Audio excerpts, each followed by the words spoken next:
Hello everyone, welcome to PLC Perfect Learning Club. Today I सपना वर्मा और मैं आज आपको इंग्लिश ग्रामर के न्यू टॉपिक के साथ आई हूँ और हमारा न्यू टॉपिक है diary writing.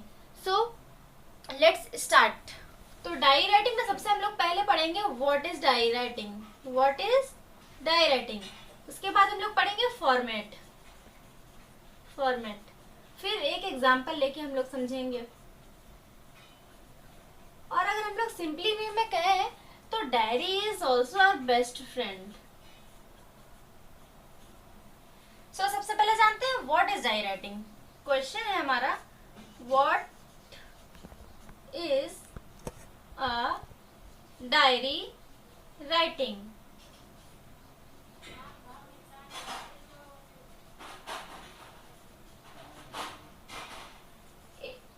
It is a book. It is a book in which you record your feeling, यानी कि अपनी feeling, in which you record your feelings and thoughts, and what has happened each day. तो what is diary writing? It is a book in which you record your feeling, यानी कि हम अपनी feeling लिखते हैं, उसमें रिकॉर्ड करते हैं और जो हमारे डेली लाइफ में हुआ है वो हम लोग डायरी राइटिंग में लिखते हैं. तो your diary is for you and by you. So now let's start. What is diary entry. अब हम लोग जानेंगे डायरी एंट्री क्या होता है. यहाँ पर दूसरा है कि what is a diary entry.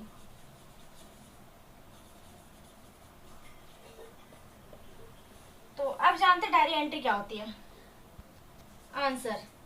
It is a section of writing which organized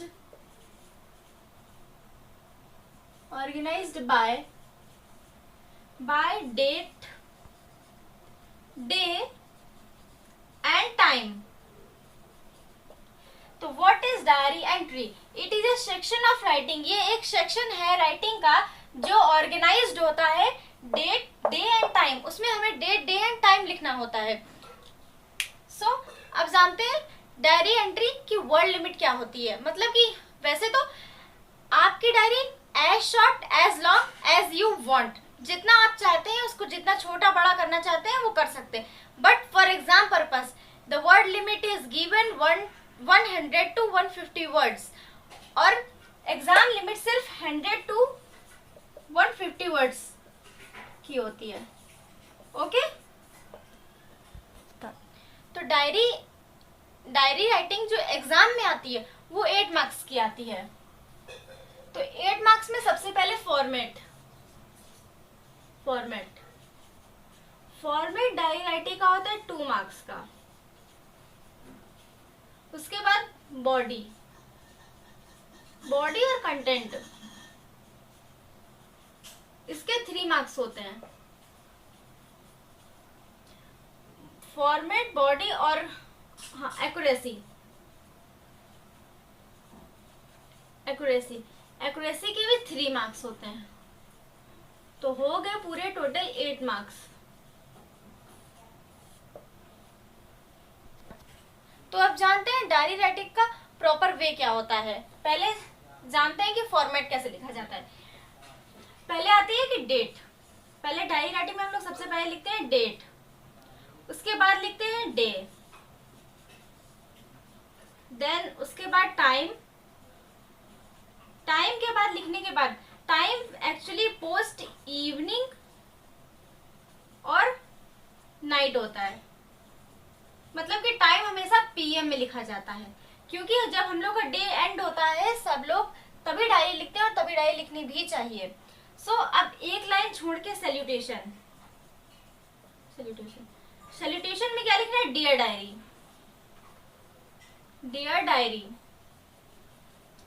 अब उसके बाद आती है हेडिंग। वैसे ये ऑप्शनल तो फॉरवर्ड, मतलब ये हेडिंग होती है वो ऑप्शनल होती है, कोई जरूरी नहीं है, लेकिन मतलब ये होता है कि हेडिंग से आपकी डायरी अट्रैक्टिव लगती है और आपको पता चल जाता है कि इस पेज पे आपने किस चीज के बारे में लिखा है। तो ये आप लिखिए ना लिखिए, आपकी मर्जी है। तो अब आती है बॉडी। बॉडी, बॉडी में सबसे पहले क्या होता है? फर्स्ट पर्सन में हमको लिखना होता है, फर्स्ट पर्सन।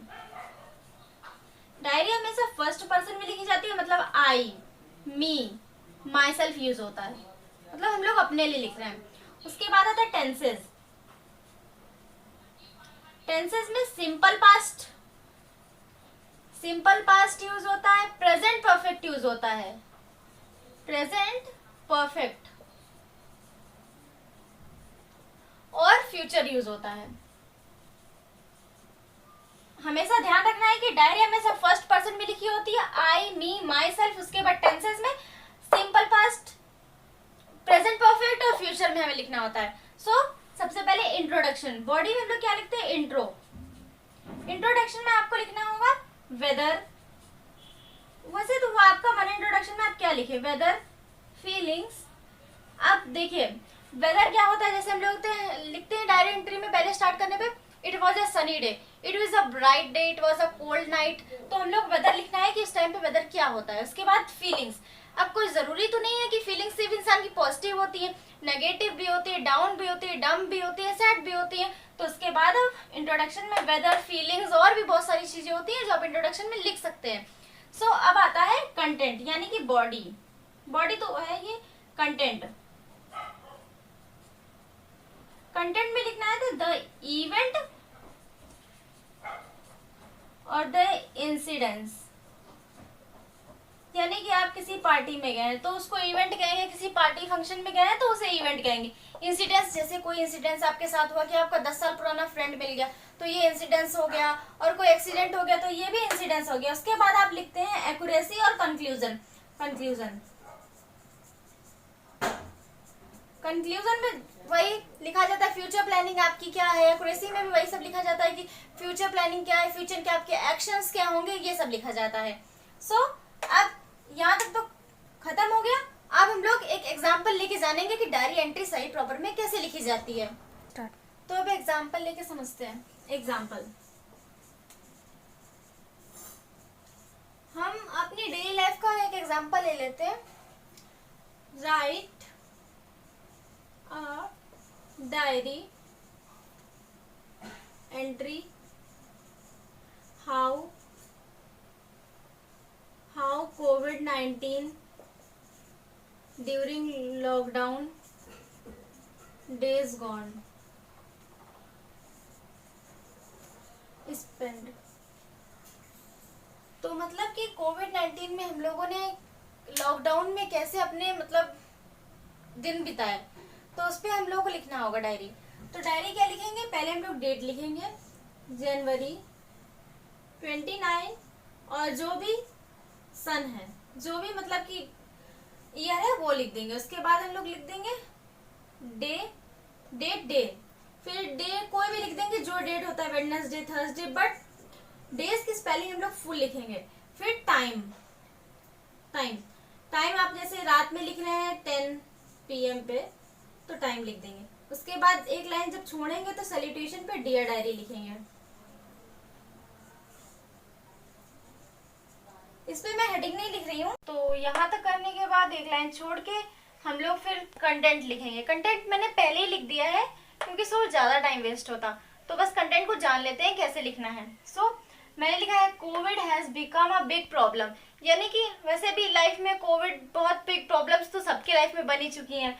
तो which has stopped all the word work. तो ये तो नॉर्मली सी बात है कि अगर कोई भी ये मतलब लिखेगा कोविड-19 पे डायरी एंट्री तो सब जानते हैं कि कोविड-19 ने पूरे वर्ल्ड का वर्क रोक दिया है। So this is a huge pandemic which make our life useless. ये इतना ज्यादा प्रॉब्लम्स हो चुकी है जिस हमारी लाइफ में कोई भी मतलब सब यूजलेस बन चुका है, हमारी लाइफ यूजलेस बन चुकी हैं।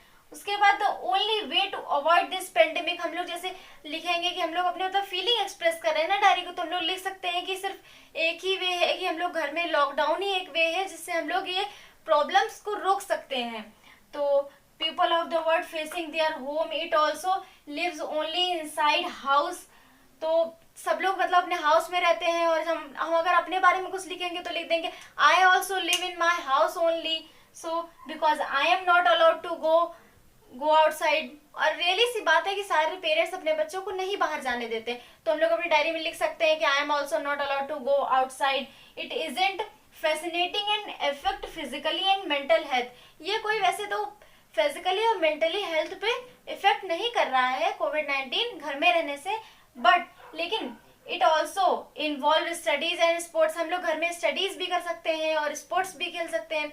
तो हम लोग ये भी लिख सकते हैं कि हाँ मैं मतलब कि स्टडीज करता हूँ, स्पोर्ट्स खेलता हूँ, एंजॉय भी बहुत करता हूँ। अपनी जो भी फीलिंग एक्सप्रेस है, बोर हो रहे हैं आप कोविड-19 में, क्या क्या प्रॉब्लम्स आपके घर पे, क्या प्रॉब्लम्स आई हैं, वो आप अपनी डायरी पर्सनल में लिख सकते हैं। सो बट टू अवॉइड कोविड-19 we had to face it by staying at home. तो हम जैसे लिख सकते हैं कि हमने क्या बताया था, कंक्लूजन में क्या लिखना है, तो मतलब कंक्लूजन में लिखना है कि फ्यूचर में हम लोग कैसे फ्यूचर ऐसा एक्शन कैसा करें जिससे वो प्रॉब्लम सुधर जाए। तो यही है कि टू अवॉइड कोविड-19 we have to face it by staying home. हमें अपने घर पे रह के अवॉइड करना होगा कोविड-19 को, तभी खत्म हो सकता है। फिर आप अपना गुड नाइट, आप रात में लेटे तो आप अपना मन है गुड नाइट लिख सकते हैं, बाय लिख सकते हैं, कुछ भी। फिर आप आपका नाम XYZ जो भी नाम है आपका, सीम, रीमा, गीता, फिर उसके बाद अपना लास्ट में सिग्नेचर कर सकते हैं। सिग्नेचर वैसे कोई ज़रूरी नहीं है लेकिन किया जाता है, तो आप कर दीजिएगा। अगर आप अपनी वो एग्जाम में डायरी एंट्री लिख रहे हैं तो सिग्नेचर करना ज़रूरी होता है। सो पहली, और हाँ एक लास्ट बात, अगर डायरी एंट्री में कोई भी मतलब रॉन्ग वर्ड्स ना यूज़ करें, अवॉइड करें ऐसे वर्ड्स को जो सुनने में, लिखने में सब बेकार लगते हो। तो डायरी एंट्री में रॉन्ग वर्ड्स को यूज़ मत करें। सो यहाँ पर हमारी डायरी एंट्री खत्म हुई। थैंक यू, मिलते हैं नेक्स्ट वीडियो में।